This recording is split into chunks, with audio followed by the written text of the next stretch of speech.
Hi, welcome to Infusion Health, the podcast. I'm comedian Chris Patrick, a.k.a. self-proclaimed power man. And I'm here with my co-host and significant other, Rach. Hi, guys.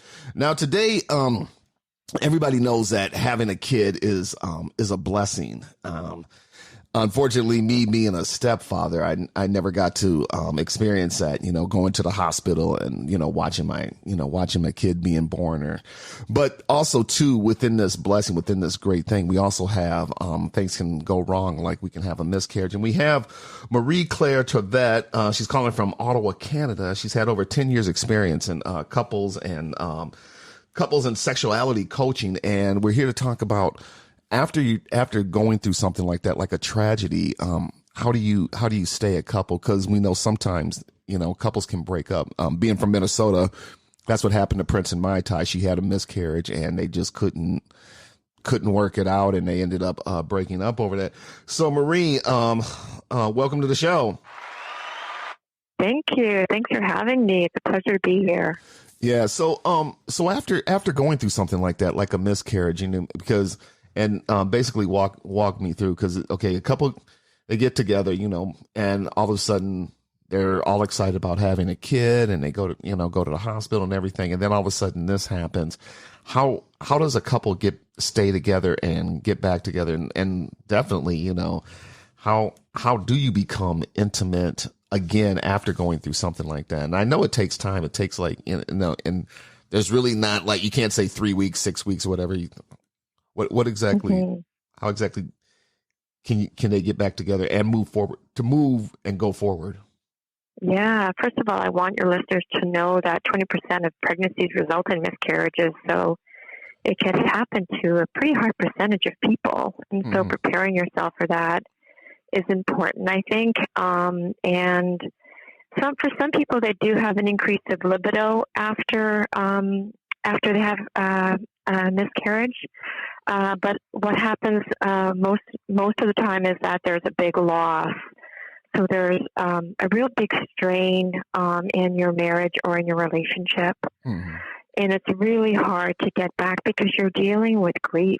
And dealing with grief is dealt with differently for men and women. Sometimes men, they have a hard time because they want to come up with solutions. They basically need to know what the plan is, and they just have a hard time. They don't know how to deal with the emotions and the grief that comes from the woman at this time. And often they get busy and they just don't know how to deal with it, but they're just coping it by staying busy. And the women are often saying, like, you don't care, this isn't bothering you.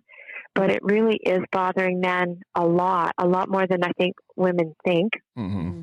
And I think the most important thing to get back is to learn to communicate, to talk about how you're feeling. And that's hard. Yeah. It's hard to talk about feelings when men have been told not to talk about feelings from the time they're little, like, suck it up, you're a man.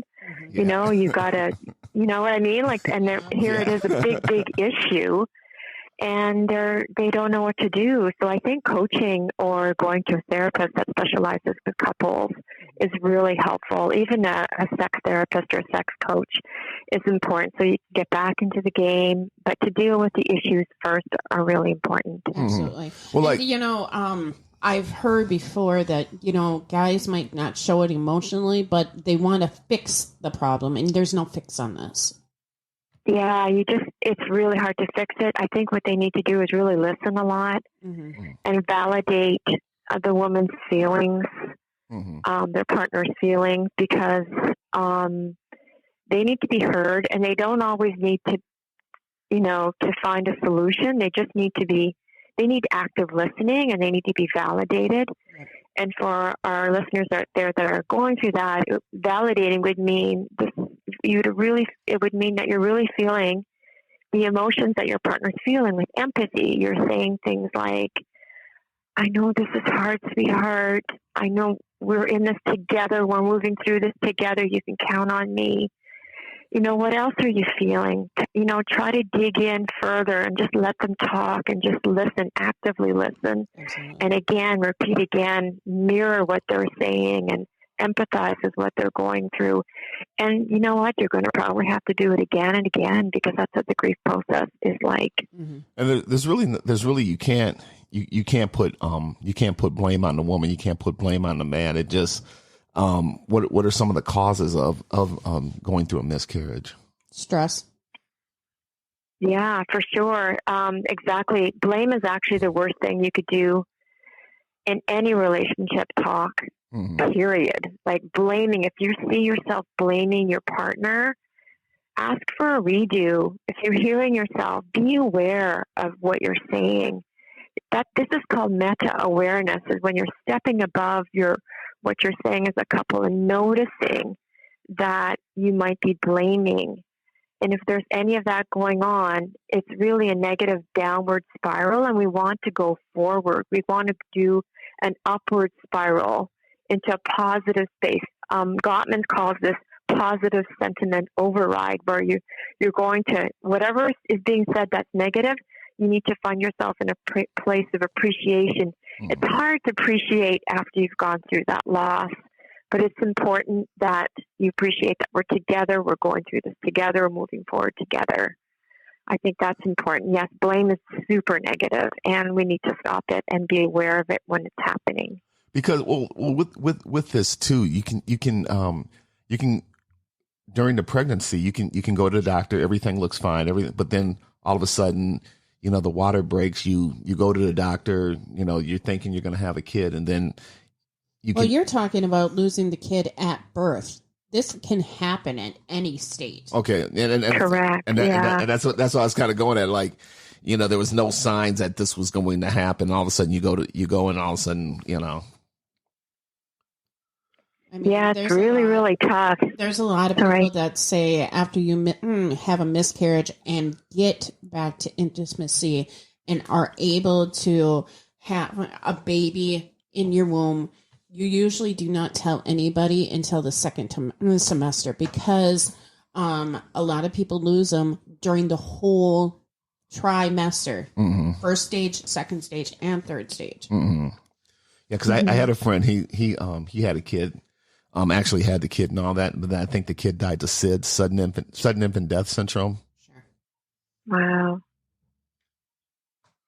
Yeah, that's hard. That's hard when the baby dies at that stage. Mm-hmm. I think it's particularly hard for people that have infertility issues. Uh-huh. They've got so much hope, and they're so stressed. They put everything into having a baby, especially people that are in the later stages when they know that they don't have as many chances to conceive. It gets to be really hard, and when they lose a baby at that stage, it's super hard. And if you, like your friend, if you lose them in the last trimester, you've already bonded with that baby. Mm-hmm. It's even tougher, I think, at that stage. It's really hard, for sure. Mm-hmm. So when you have this miscarriage, and then all of a sudden, you go home, the couple, sometimes, and I know, like, from what happened with Prince, the singer Prince, is that she. After he died, looking at interviews with her and all that, she said, "Yeah, we just couldn't get over the fact that and he was upset that she lost his kid and all that, but it's like it happens, and they just couldn't get past that, and that's what ended up becoming that getting to their divorce." Yeah, it can really cause a lot of problems even after babies are born. The percentage of people that have issues is really high. Like, it's just really tough. Like, it's 67% of couples have issues after a healthy baby is born. Can you imagine how it is when when you've lost a child and you've worked so hard together to make that happen? Mm-hmm. And it can be really, really tough and hard on a relationship. And there's grief that happens, and when you're in that state of mind, your cortisol levels are higher. You're probably not talking kindly to one another.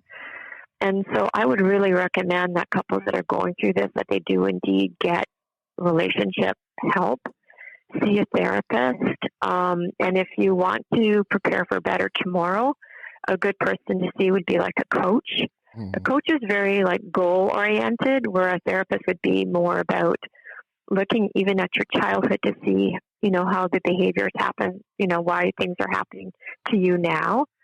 So, I would definitely get help because, things could get really bad. In this case, it could be horrible. You can have loss of life, and that grief is it's really very overwhelming for sure.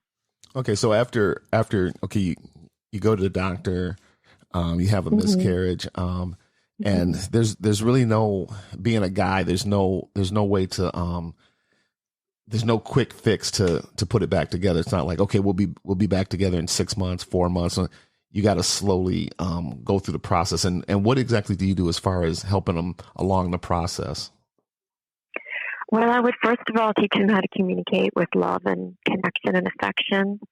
So really help the couple to stay very present. As soon as you think about the future, you worry. You think about the future. You're in a bad state, and when you spend a lot of time in the past, it causes anxiety. So I would have a couple, as much as possible, try to stay in the present moment as much as possible. And then I would teach them communication skills, because often couples have what Gottman's calls a harsh start when they communicate. A lot of times, most of the times, it doesn't end well. 94% of the time, when you have a harsh beginning in the conversation, 94% of the time, it does not end well. So I would coach my couples to really teach them how to communicate properly from the beginning. This is for all couples, but especially important for couples that are grieving, because you can fly off the handle so easily and have these harsh beginnings in their conversations. So starting the conversation softly and sweetly by saying how you feel, as opposed to blaming, as we talked about earlier. Say how you feel and ask for what you need, for instance, in a really soft, gentle way, and not go on and on and on and on about the story, because the story, it needs to be heard and it needs to be empathized. But it can be hard to hear, and it can be hard to really listen, if it's too long. But short conversations, like bite-sized conversations in the present moment, is what I'd recommend. And then asking for what you need in that very moment to soothe you. Because I think that's what it's all about at the beginning during these times, is to really find ways to soothe each other. And that's how I work with my couples, basically. Get them to say what they need, say how they feel, say what they need, and most importantly, figure out how you could be soothed in that moment. So it's fair to say that, when somebody has just lost a child, it can be as detrimental as losing somebody close to you. It's an open wound, and you don't need to necessarily, for instance, if somebody that you love died in an accident, you don't need to keep on going over the accident. You can be talking about just your daily things, or just generalization of life, not needing to rehash what has just occurred. Yeah, exactly. I think it's important, Rach, if that feeling, you're right, it's just so raw, and you're just in that, at the beginning, you're in that really vulnerable state. I think you need to feel the pain and then let it go. Like, feel the pain for as much as you need to, and then find a way to let it go and move on. And I think something that I have my couples do that could be really helpful is to help them to compartmentalize. Like, pick a time of day where you do sit down, and if you're a person that's religious, you can maybe sit down and pray with your partner, or if you're a person that likes to meditate or send good vibes out to the universe, take a time to spend with your partner to do that. I think to functionally do something that's going to be positive to process this is a really good idea. Some couples that I've had have done a funeral for their baby, and like the man gets involved. I've had a couple couples that have done this. One of them because they just did it, and the other one couple did it, and we used it as a model from the previous couple. Sure. The guy built the boat, because the guy, often they need to use their hands, right? They need to do something. So they both these couples built a boat, and they wrote a letter to the baby, and they also left all of their feelings on the boat about what it felt like. So they let go of all of this. Some of them built a paper boat so that it could disintegrate and recycle. But whatever the feeling, all the feelings that you have, you need to release them and let them go, because it can honestly become a part of every cell in your body, and that needs to be gone. You can't hold on to that. And hiding and getting distracted and not really feeling the feelings, it can always stay inside of you, and that could hurt you in the long run. So really finding a nice kind of ceremony to honor the baby, give the baby a name, and then honor the baby and release the baby. That's what funerals are all about. And we need to do something like that, I think. Yeah. Whatever. That's what I was going to say. I know I've seen that people have released balloons, paper lanterns, just at a lakeside or just in an open area, just to have that goodbye. Well, kind of to go back to music again. A lot of people don't know this, but Elvis, the king of rock and roll, he was actually a twin, and he had a brother, Jesse Gerwin Presley. And a lot of people don't know this, but I think Elvis came out first, and then there was a miscarriage with Jesse Gerwin. But there were times people said that, when he was alone or something like that, they could catch him talking to him, and he all throughout his life, he always kind of talked to him. Wow, I never knew that. That's news to me. You're a real pro with rock and roll stuff. Oh yes, rock and roll. So I think it's a good point in this conversation to talk about what's going on in our nation. Abortion for the mother because of her health, and I think the mother needs to be held, in the most tender way of love and understanding as a nation why she's doing it. Wow. Yeah, for sure. I've had some couples. It's been really tough where one person wants to keep the baby and the other one doesn't. And that has caused so many issues. One of my clients actually gave up a baby. And it's causing so many issues. And I told them, I said, you know what, you guys are going to need to get some help after this. Yeah. Because there's going to be some healing that's going to be needed. It's really tough, the whole abortion. Whomever it is that's just had an abortion, the mother does definitely need to be held and cared for. And I really suggest counseling after that, because you feel a loss, and then all these questions come up when you have a hard time having a baby afterwards. There's a whole fertility questions. They're thinking, have I been punished? There's a lot that goes on in a woman's mind after she's lost a baby, and I think they really need to round up all of their friends, all the people that care about them. And I would say not to be afraid to ask for whatever you need from your friends. Sure. And for their friends to be very kind and loving, and definitely lots of hugs needed, lots of compassion and care during this time. And I would check in with those friends later also, not just after they've had an abortion, but afterwards, because, that needs to be, I think they need to have an open, communication with how they feel moving forward, because that seems to come up again and again, right? Yeah. And women can be doing it for just because the baby was in her, it was a tubal baby. So she literally could not carry herself to full term because her health was dire at that time. Oh. I mean, and mothers with cancer, or women that are pregnant with having cancer, having to make that choice. Will I give up the baby or will I not give up the baby? I don't think when we're talking about abortion, this is, it's the hardest thing in our nation right now to not understand all the reasons to why a woman would have it. Right. Yeah, that's very, very tough, and everybody's everybody's got their reasons, and I know that I know with religions they're anti-abortion. Yeah.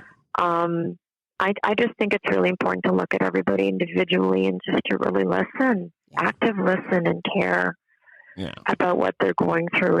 Everybody's an individual, and I just feel they need to be heard, and we need to communicate with everything that's going on. Communication, open communication, and to really actively listen to what people are going through is needed. Mm-hmm. That's what's needed more than anything. That will be healing. Mm-hmm. Mm-hmm. Yeah.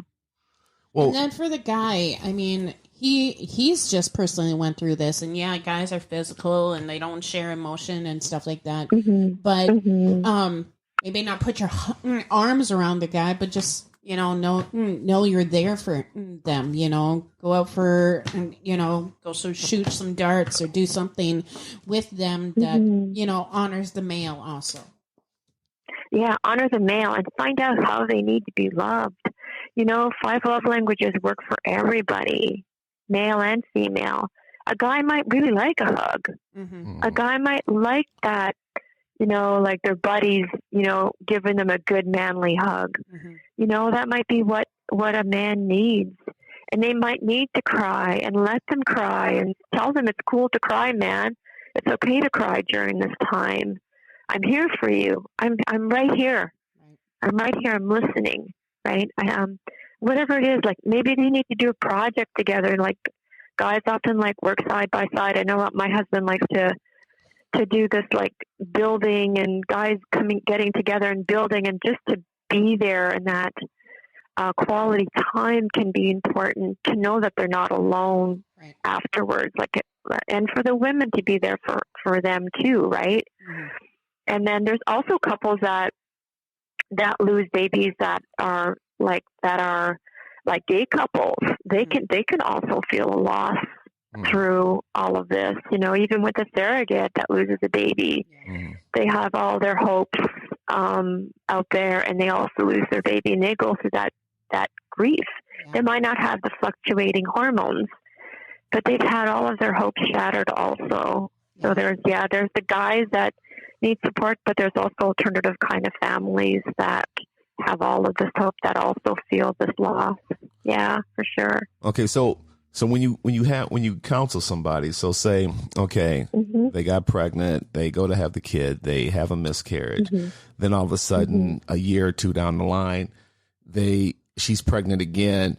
How do you go through that, trying a second time and hoping that this one you're not having another miscarriage? What's the way to go forward as far as that?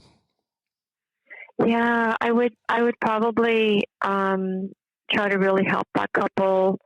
Again, the most important thing is to teach them how to communicate, how to do really sweet things for one another through that whole time. I think really teach them how to communicate, how to help them if they ever fight. What about the aftermath of a fight? Mm-hmm. How do you work through that? Because there's going to be a lot of emotions that are going to go on. And I think for your couple to work in weeness, working together, moving through this together. I do this whole weeness lesson with my couples. That's why it's sometimes a little bit different being with a coach. Mm-hmm. A coach has have these teachings that they want to offer you. Right. And so I would go through this whole weeness coaching where I would have my couples, learn how to be together through all of this. Sure. And I think that would be really, really important. That this is a project you're doing together, and sort of go over the feelings that you've had, let them go, and move forward. That's going to come up, and then deal with the anxiety. What are your anxieties, and how can we deal with the anxiety that you feel? And then what are the ways to deal with that? Mm-hmm. What's coming up? And then every couple is different, and I would actually work at the root of all of that, and that would be at the negative thoughts that pop up. I call those ants. Mm-hmm. So those automatic negative thoughts, as soon as those automatic negative thoughts, I have a list of about 10 things that my couples, that person can do when those negative thoughts come up, and I get them to pick 1 or 2 things that work for them. It could be just to pause and just to try to feel your feet grounded on the earth, for example, before you start talking, because you can go from your negative thoughts to speaking. So I would go through all of those kind of things, really work on we-ness and us working together to move forward. That works not only for these couples, but it works for all couples, actually. But especially couples that are going through grief, I think it's important for them to really think about what they're feeling and to talk about them, and to just think about what they're feeling when they're moving forward. Of course, not all thoughts that are negative, they need to come out. Of course, sometimes you could just say how stressed you're feeling. That can be something, but if it's something like blaming, you definitely have to take care of that by maybe pausing and thinking and grounding yourself before you talk. So what is the percentage of somebody having a miscarriage and then actually going through full and actually having a kid like the second time or third time?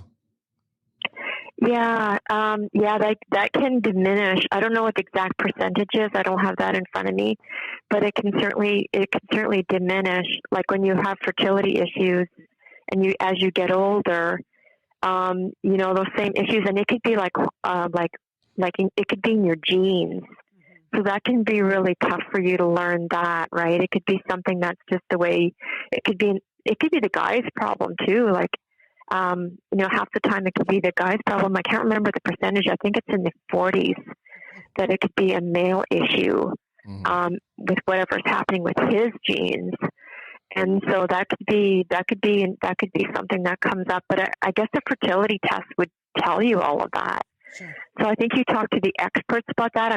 That's not me. I'm not an expert in that area of miscarriages and fertility. They test all of that to see what the percentages are that you can have a miscarriage. They would definitely look at both of your genes and try to marry them up and see how that would work. But I would definitely go to the experts with regards to that. And in Canada, I know that the government pays for fertility treatments for one session, and I think a lot of it. You guys are in the U.S., right? Yeah, we're in the U.S. Yeah, we're in the U.S. Many. So so a lot of this is covered by insurance for you, which is super lucky. You're lucky that way. Yeah. That can get covered through insurance, and that can you can get your genes tested to find out what the chances are of miscarriage can be. Sure. So what are things as far as going forward? Wanting to try again. Yeah. Moving forward and wanting to try again. I would probably advise couples when you're trying to make sure you're having fun. Right. To not dwell on the pain, but really to live in the present moment and really be in a space of loving each other. I would, as soon as you feel pressure, I would probably not make love. Pressure is like the worst thing for sexual dysfunction. I don't like calling it dysfunction, Cris and Rach. I prefer to call it challenges. So, a lot of couples have sexual challenges. Like 60% of women have sexual challenges and 34% of men have sexual challenges.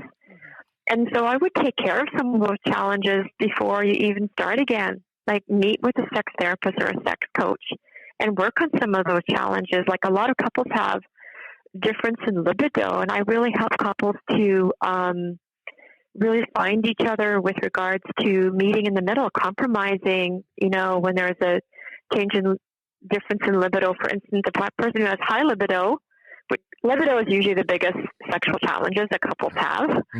And what I do in my work is try to help them meet in the middle so that they can really each feel really satisfied and loving in that space without pressure.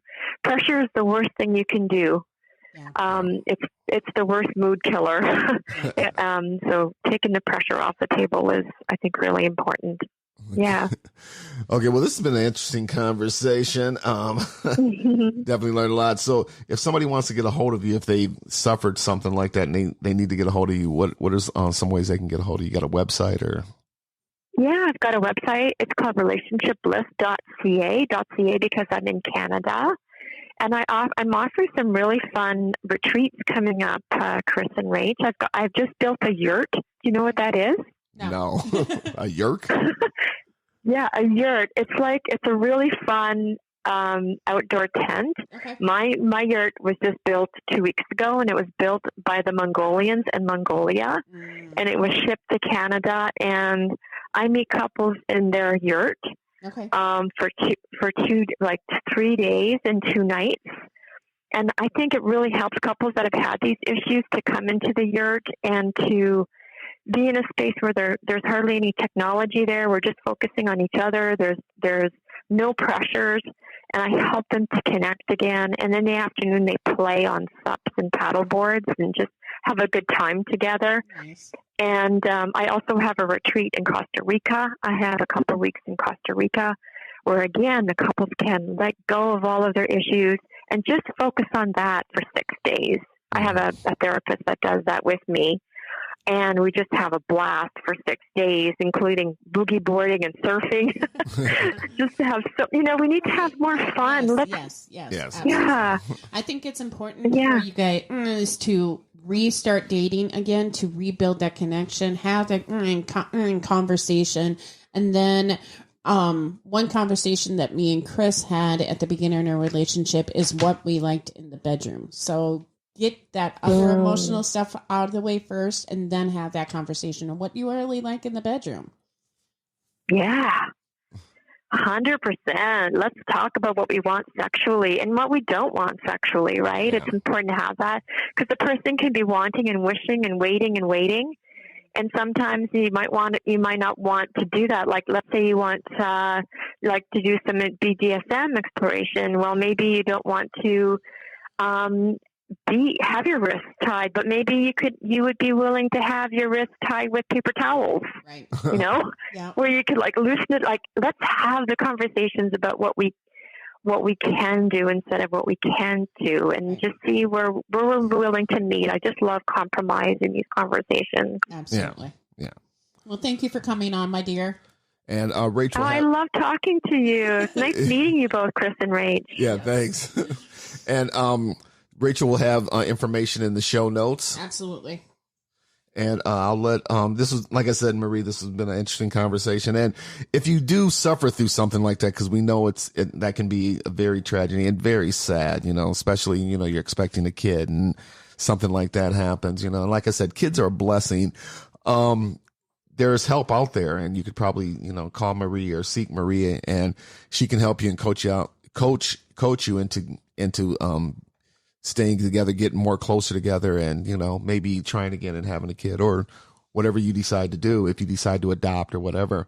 But definitely seek help. And men, it's okay. I guess it's okay to cry. Of course, it's okay to cry. You are such a man. All right, I'm going to close this out. History is born on lines of hate, but on here we're trying to build lines of love and make you guys your best advocate and best person. Have a great one. Take it easy.